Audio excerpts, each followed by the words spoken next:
ನಮಸ್ಕಾರ ಸ್ನೇಹಿತರೆ, my point YouTube ಚಾನಲ್ಗೆ ಸ್ವಾಗತ. ಈ ಪ್ರಪಂಚದಲ್ಲಿ ನಾವೆಲ್ಲರೂ ಪ್ರತಿಯೊಬ್ಬರೂ ತಾಯಿಯ ಗರ್ಭದಲ್ಲೇ ಇದ್ದು ಬಂದಿದ್ದೀವಿ. ಪ್ರತಿಯೊಬ್ಬರು 9 ತಿಂಗಳು ಬೆಳೆದು ರೂಪುಗೊಂಡು ಈ ಭೂಮಿಗೆ ಬಂದಿದ್ದೀವಿ. ಆದರೆ ಗರ್ಭದಲ್ಲಿ ಒಂದು ಮಗುವಿನ ಬೆಳವಣಿಗೆ ಹೇಗಾಗುತ್ತದೆ, ಯಾವ ಹಂತದಲ್ಲಿ ಯಾವ ಬೆಳವಣಿಗೆ ನಡೆಯುತ್ತದೆ, ಕೈಕಾಲು ಆಡಿಸೋಕ್ಕೆ ಯಾವಾಗ ಶುರು ಮಾಡುತ್ತದೆ ಅನ್ನುವ ವಿಚಾರ ಹೆಚ್ಚಿನವರಿಗೆ ಗೊತ್ತಿಲ್ಲ. ಈ ರೋಚಕ ಮತ್ತು ಎಲ್ಲರೂ ತಿಳಿದುಕೊಳ್ಳಲೇಬೇಕಾದ ವಿಚಾರವನ್ನು ತಿಳಿಸೋಣ ಅಂತಲೇ ಈ ವಿಡಿಯೋ ಮಾಡಿದ್ದೀನಿ. ಹುಟ್ಟುವ ಮೊದಲೇ ನೀವೆಲ್ಲ ಸಾಗಿ ಬಂದ ಆ ಭಯ, ಆಶ್ಚರ್ಯ ಎಲ್ಲವನ್ನು ಒಟ್ಟಿಗೆ ಉಂಟು ಮಾಡುವ ರೋಚಕ ಜರ್ನಿಯ ರೋಚಕ ವರದಿಯನ್ನು ದಯವಿಟ್ಟು ಕಡೆಯ ತನಕ ನೋಡಿ. ನೀವು ನೋಡಿದ ಬಳಿಕ ಪ್ರತಿಯೊಬ್ಬರಿಗೂ ಶೇರ್ ಮಾಡಿ.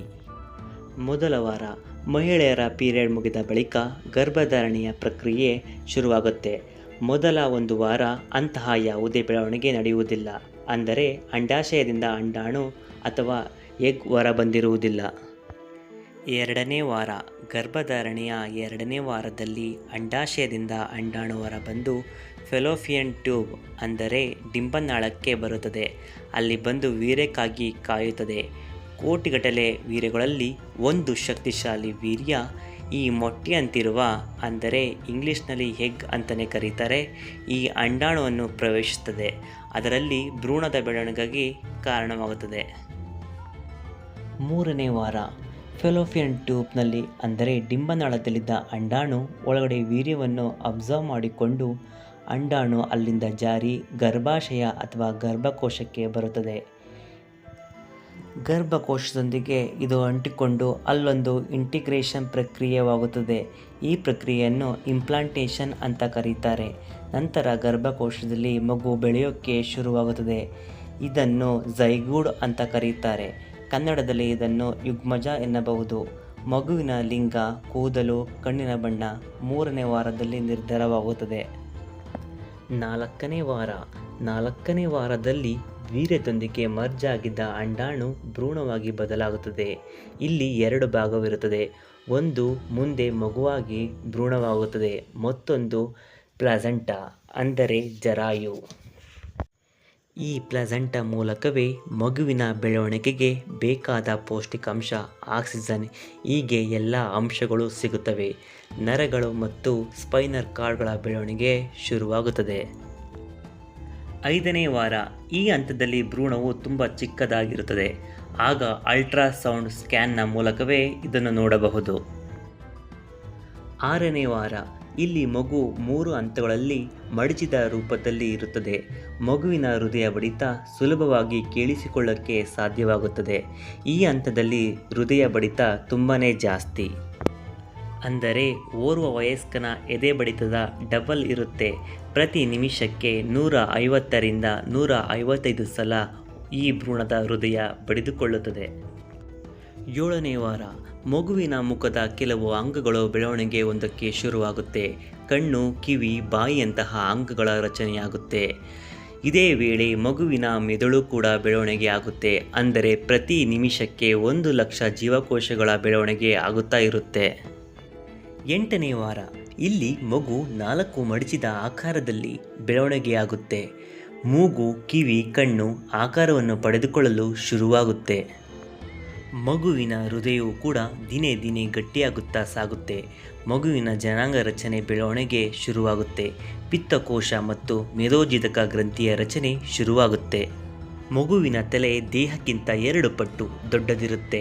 ಅಲ್ಲದೆ ಎದೆಯ ಭಾಗಕ್ಕೆ ಬಾಗಿರುತ್ತೆ. ಇದೇ ಹಂತದಲ್ಲಿ ಹಸ್ತ ಮತ್ತು ಬೆರಳುಗಳ ಸರಿಯಾದ ರೂಪವನ್ನು ಪಡೆದುಕೊಳ್ಳಲು ಶುರುವಾಗುತ್ತೆ. 10ನೇ ವಾರ ಈ ಹಂತದಲ್ಲಿ ಭ್ರೂಣ ಹೆಚ್ಚು ಕಮ್ಮಿ ಮನುಷ್ಯ ಮಗುವಿನ ಆಕಾರವನ್ನು ಪಡೆದುಕೊಳ್ಳಕ್ಕೆ ಶುರುವಾಗುತ್ತೆ. ಬೆರಳುಗಳ ರಚನೆಯು ಕೂಡ ಸುಲಭವಾಗಿ ಗುರುತಿಸೋಕ್ಕೆ ಸಾಧ್ಯವಾಗುತ್ತೆ. ಈ ಹಂತದಲ್ಲಿ ಮಗುವಿನ ಮೂಳೆ ಗಟ್ಟಿಯಾಗಲು ಶುರುವಾಗುತ್ತೆ. ಮಗುವಿನ ಕಿಡ್ನಿ ಅಂದರೆ ಮೂತ್ರಜನಕಾಂಗ ಕೆಲಸ ಮಾಡಲು ಶುರುವಾಗುತ್ತೆ. ಗರ್ಭದಲ್ಲಿ ಮಗು ಮೂತ್ರ ವಿಸರ್ಜನೆ ಮಾಡಲು ಶುರು ಮಾಡುತ್ತೆ. ಮೆದುಳು ಕೂಡ ವೇಗವಾಗಿ ಬೆಳವಣಿಗೆ ಆಗುತ್ತಾ ಇರುತ್ತೆ. ಈಗ ಜೀವಕೋಶಗಳ ರಚನೆಯು ಪ್ರಮಾಣ ವೇಗ ಡಬಲ್ ಆಗಿ 1 ನಿಮಿಷಕ್ಕೆ 2.5 ಲಕ್ಷಕ್ಕೆ ಏರಿಕೆಯಾಗಿರುತ್ತೆ. 11ನೇ ವಾರ ಮಗು ಅನ್ಯಾಟಿಕ್ ಸ್ನ್ಯಾಕ್ನ ಒಳಗೆ ಇರುತ್ತೆ. ಅನ್ಯಾಟಿಕ್ ಸ್ನ್ಯಾಕ್ ಅಂದರೆ ಒಂದು ತೆಳುವಾದ ಪಾರದರ್ಶಕ ಚೀಲ ಅಂತ ಅಂದುಕೊಳ್ಳಿ. ಅದರ ಒಳಗೆ ಅನ್ಯಾಟಿಕ್ ಫ್ಲೂಯಿಡ್ ಇರುತ್ತೆ, ಅಂದರೆ ದ್ರವ ಇರುತ್ತೆ. ಈ ದ್ರವ ಮಗುವಿಗೆ ಕುಷನ್ನ ರೀತಿಯಲ್ಲಿ ಹಾಗೂ ರಕ್ಷಕನ ರೀತಿಯಲ್ಲಿ ಕೆಲಸ ಮಾಡುತ್ತೆ. ಹಾಗೆ ಮಗು ಮತ್ತು ತಾಯಿಯ ನಡುವೆ ಪೌಷ್ಟಿಕಾಂಶಕ್ಕೆ ಸಹಾಯ ಮಾಡುತ್ತೆ. 11ನೇ ವಾರದ ಒಳಗೆ ಮಗು ಅನ್ಯಾಟಿಕ್ ಫ್ಲೂಯಿಡ್ನ ಜೊತೆ ಇಂಟರಾಕ್ಷನ್ ಮಾಡೋಕ್ಕೆ ಶುರು ಮಾಡುತ್ತೆ. ಅನ್ಯಾಟಿಕ್ ಫ್ಲೂಯಿಡನ್ನು ಎಳೆದುಕೊಳ್ಳುವುದು, ಬಳಿಕ ಯೂರಿನ್ನ ಮೂಲಕ ಹೊರಹಾಕುವುದನ್ನು ಮಾಡುತ್ತೆ. ಈ ಮೂಲಕ ಮಗು ತನ್ನ ಸುತ್ತಮುತ್ತಲೂ ಇರುವ ದ್ರವೀಯ ಪ್ರಮಾಣದಲ್ಲಿ ನಿಯಂತ್ರಣ ಸಾಧಿಸುತ್ತೆ. ಈ ಪ್ರಕ್ರಿಯೆ ಬ್ಯಾಲೆನ್ಸ್ ಆಗಿ ಇರುವುದು ಅನಿವಾರ್ಯವೂ ಕೂಡ ಹೌದು. ಈ ಪ್ರಕ್ರಿಯೆ ಸರಿಯಾಗಿದೆ ಅಂದರೆ ಎಲ್ಲವೂ ಕೂಡ ಸರಿಯಾಗಿದೆ ಎಂದರ್ಥ.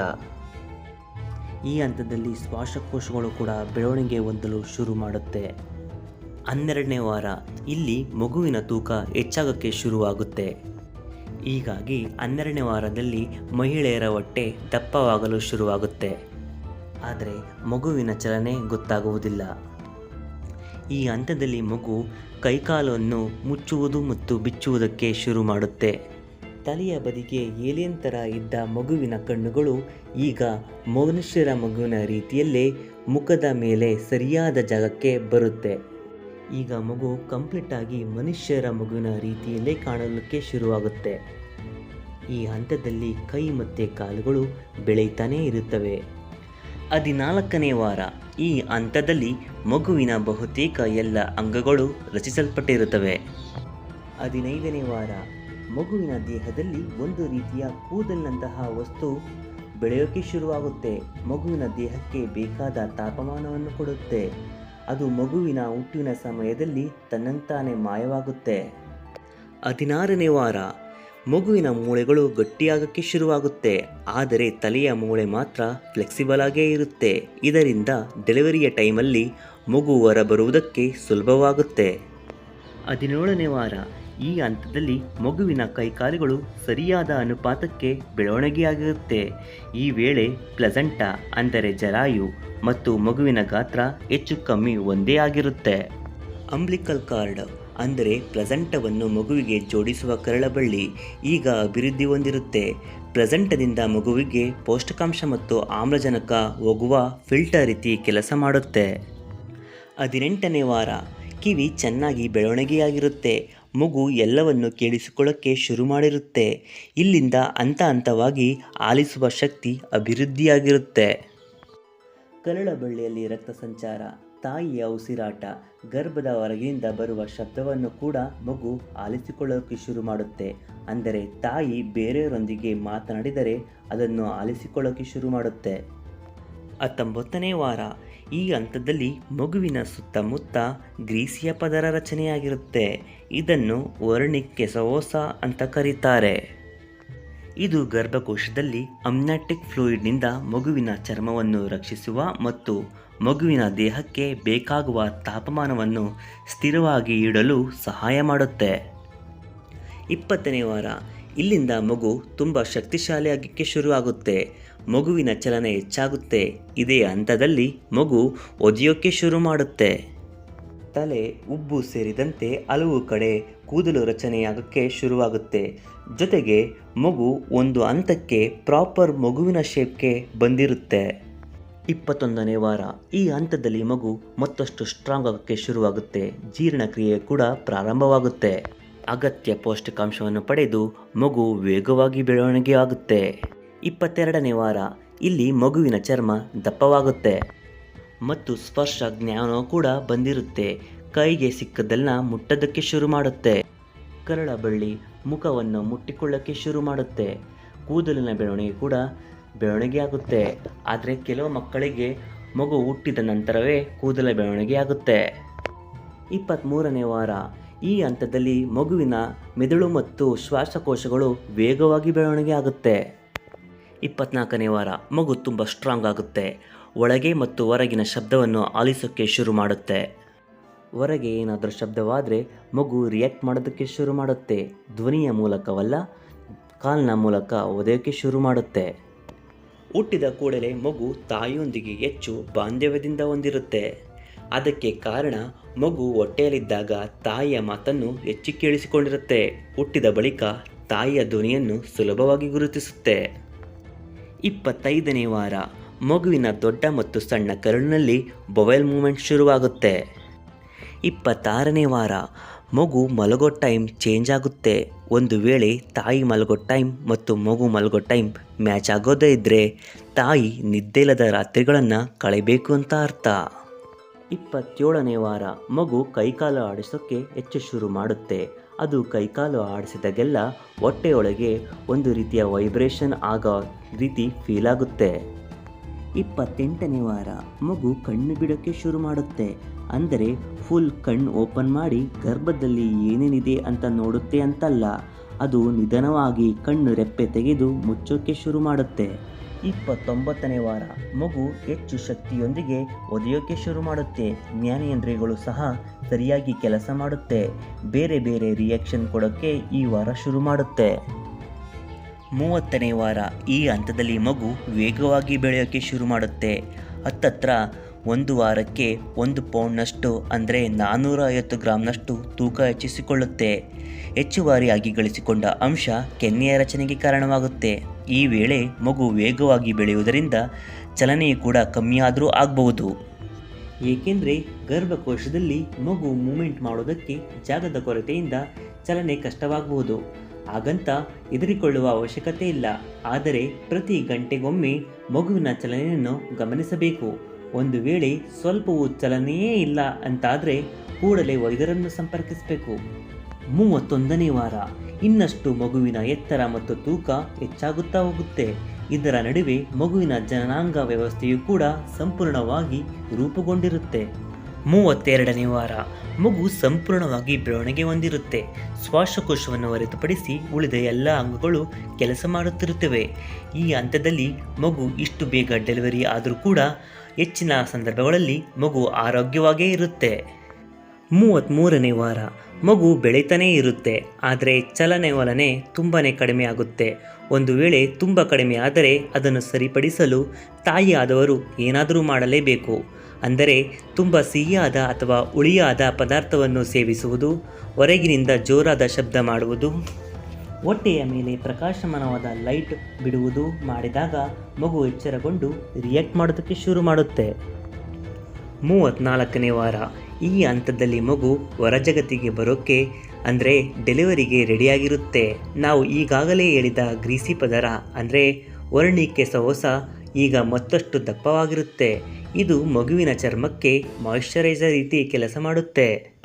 ಜೊತೆಗೆ ಮಗು ಜನಿಸುವಾಗ ನಯವಾಗಿ ಆಗುವಂತೆ ಜಾರುವಂತೆ ನೋಡಿಕೊಳ್ಳುತ್ತೆ. 35ನೇ ವಾರ ಮಗು ಡೆಲಿವರಿಗೆ ಸಿದ್ಧವಾಗಿ ಪೊಸಿಷನ್ಗೆ ಬರುತ್ತೆ. ಸರಿಯಾದ ಪೊಸಿಷನ್ ಅಂದರೆ ಮಗುವಿನ ತಲೆ ಕೆಳಗಾಗಿರಬೇಕು. ಮಗುವಿನ ಮುಖ ತಾಯಿಯ ಬೆನ್ನ ಕಡೆ ವಾಲಿರಬೇಕು. ಅದೇ ರೀತಿ ಮಗುವಿನ ಬೆನ್ನು ತಾಯಿಯ ಹೊಟ್ಟೆ ಕಡೆ ಇರಬೇಕು ಅಥವಾ ಮಗುವಿನ ಮುಖ ತಾಯಿಯ ಹೊಟ್ಟೆ ಕಡೆ ಇದ್ದು ಬೆನ್ನು ತಾಯಿಯ ಬೆನ್ನ ಕಡೆ ಇರಬೇಕು. ಆಗ ನಾರ್ಮಲ್ ಡೆಲಿವರಿ ಸಾಧ್ಯತೆ ತುಂಬ ಹೆಚ್ಚಿರುತ್ತೆ. ಈ ಮೇಲಿನ ಎರಡು ಸ್ಥಿತಿ ಇಲ್ಲ ಅಂತಾದರೆ ಸಿ ಸೆಕ್ಷನ್ನ ಸಾಧ್ಯತೆ ತುಂಬ ಹೆಚ್ಚು. 36ನೇ ವಾರ ಈ ವೇಳೆ ಮಗು ಮತ್ತಷ್ಟು ಬೆಳೆಯೋಕ್ಕೆ ಶುರುವಾಗುತ್ತೆ. 37ನೇ ವಾರ ಈ 37ನೇ ವಾರಕ್ಕೆ ಸರಿಯಾಗಿ ಕರಳಬಳ್ಳಿಯ ಮೂಲಕ ತಾಯಿಯಿಂದ ಮಗುವಿಗೆ ರೋಗ ನಿರೋಧಕ ಶಕ್ತಿ ವರ್ಗಾವಣೆ ಆಗುತ್ತೆ. ಮಗು ಕೂಡ ಡೆಲಿವರಿಗೆ ರೆಡಿಯಾಗುತ್ತೆ. ಈ ರೋಗ ನಿರೋಧಕ ಶಕ್ತಿ ಮಗು ಹೊರ ಪ್ರಪಂಚಕ್ಕೆ ಬಂದಾಗ ಕಾಯಿಲೆಗಳ ವಿರುದ್ಧ ಹಾಗೂ ಸೋಂಕುಗಳ ವಿರುದ್ಧ ಹೋರಾಡೋದಕ್ಕೆ ಸಹಕಾರವಾಗುತ್ತೆ. 38ನೇ ವಾರ ಮಗುವಿನ ಪ್ರತಿಯೊಂದು ಅಂಗಗಳು ಕೂಡ ಸರಿಯಾಗಿ ಕೆಲಸ ಮಾಡೋಕ್ಕೆ ಶುರು ಮಾಡುತ್ತವೆ. ಎಲ್ಲ ಜ್ಞಾನೇಂದ್ರಿಯಗಳು ಸರಿಯಾದ ರೀತಿ ಕೆಲಸ ಮಾಡುತ್ತವೆ. ಶ್ವಾಸಕೋಶ, ಮೆದುಳು ಸರಿಯಾದ ರೀತಿ ಅಭಿವೃದ್ಧಿ ಹೊಂದಿರುತ್ತವೆ. ಜೀರ್ಣಕ್ರಿಯೆ ಕೂಡ ಸರಿಯಾಗಿ ನಡೆಯುತ್ತೆ. ಈ ಹಂತದಲ್ಲಿ ಯಾವುದೇ ಸಮಯದಲ್ಲಿ ಹೆರಿಗೆಯಾಗುವ ಸಾಧ್ಯತೆ ಹೆಚ್ಚಿರುತ್ತೆ. 39ನೇ ವಾರ ಈ ಹಂತದಲ್ಲಿ ಮಗುವಿನ ತೂಕ 2.5 kgಯಿಂದ 4 kgಯವರೆಗೆ ಇರಬೇಕು. ಅದೇ ರೀತಿ ಎತ್ತರ 18ರಿಂದ 22 ಇಂಚವರೆಗೆ ಇರಬೇಕು. 40ನೇ ವಾರ. 40ನೇ ವಾರ ತಾಂತ್ರಿಕವಾಗಿ ಪ್ರೆಗ್ನೆನ್ಸಿಯ ಕಡೆಯ ವಾರ. ಯಾವುದೇ ಕ್ಷಣದಲ್ಲಾದರೂ ಹೆರಿಗೆ ನೋವು ಶುರುವಾಗಬಹುದು. ಈ ವಿಚಾರದಲ್ಲಿ ಸಾಕಷ್ಟು ಮಹಿಳೆಯರಿಗೆ ಹೆರಿಗೆ ನೋವು ಯಾವುದು ಅಂತ ಐಡೆಂಟಿಫೈ ಮಾಡುವುದಕ್ಕೆ ತುಂಬಾ ಕಷ್ಟವಾಗ್ಬೋದು. ನಿಜವಾದ ಹೆರಿಗೆ ನೋವು ಯಾವುದು ಅಥವಾ ಬೇರೆ ನೋವು ಯಾವುದು ಅನ್ನುವುದನ್ನು. ಹೀಗಾಗಿ ಸಾಧ್ಯವಾದಷ್ಟು ಎಚ್ಚರವಾಗಿರಬೇಕು. ಕೂಡಲೇ ಆಸ್ಪತ್ರೆಗೆ ದಾಖಲಾಗಬೇಕು. ಹೀಗೆ 9 ತಿಂಗಳ ಬೆಳವಣಿಗೆಯ ನಂತರ ಮಗು ಹೊಸ ಪ್ರಪಂಚಕ್ಕೆ ಬಂದು ಕಣ್ತೆರೆಯುತ್ತೆ. ಸ್ನೇಹಿತರೆ, 40 ವಾರ ಅಂದರೆ 40 ವಾರದ ಬಳಿಕವೇ ಆಗಬೇಕು ಅಂತ ಏನಿಲ್ಲ. ಅದರ ಒಳಗೆ ಕೂಡ ಡೆಲಿವರಿ ಆದರೂ ಆಗ್ಬೋದು. ಆದರೆ ಹೆಚ್ಚು ಅಂದರೆ 40 ವಾರ ಅಂತ ಅರ್ಥ. ಇದು ತಾಯಿ ಗರ್ಭದಲ್ಲಿ ಮಗು ಹೇಗೆ ಬೆಳವಣಿಗೆ ಹೊಂದುತ್ತೆ ಅಂತ ವಿವರಿಸುವ ಪ್ರಯತ್ನ. ಈ ವಿಚಾರ ನಮಗಂತೂ ತುಂಬ ಇಂಟ್ರೆಸ್ಟಿಂಗ್ ಮತ್ತು ಅದ್ಭುತ ಅನ್ನಿಸ್ತು. ಪ್ರಕೃತಿಯ ವಿಸ್ಮಯ ಅನ್ನಿಸ್ತು. ಈ ಸೃಷ್ಟಿಯ ಚಮತ್ಕಾರವನ್ನು ನಿಮ್ಮ ಮುಂದೆ ವಿವರವಾಗಿ ವಿವರಿಸಿದ್ದೇನೆ. ಈ ಪ್ರಯತ್ನ ನಿಮಗೆ ಇಷ್ಟವಾದರೆ ಲೈಕ್ ಮಾಡಿ, ಶೇರ್ ಮಾಡಿ ಹಾಗೂ ಸಬ್ಸ್ಕ್ರೈಬ್ ಆಗಿ. ಇಲ್ಲಿ ತನಕ ವಿಡಿಯೋ ನೋಡಿದ್ದಕ್ಕೆ ನಿಮಗೆ ಧನ್ಯವಾದಗಳು. ಮತ್ತೆ ಹೊಸ ವಿಚಾರದೊಂದಿಗೆ ಸಿಗ್ತಾ ಇರೋಣ. ನಮಸ್ತೆ.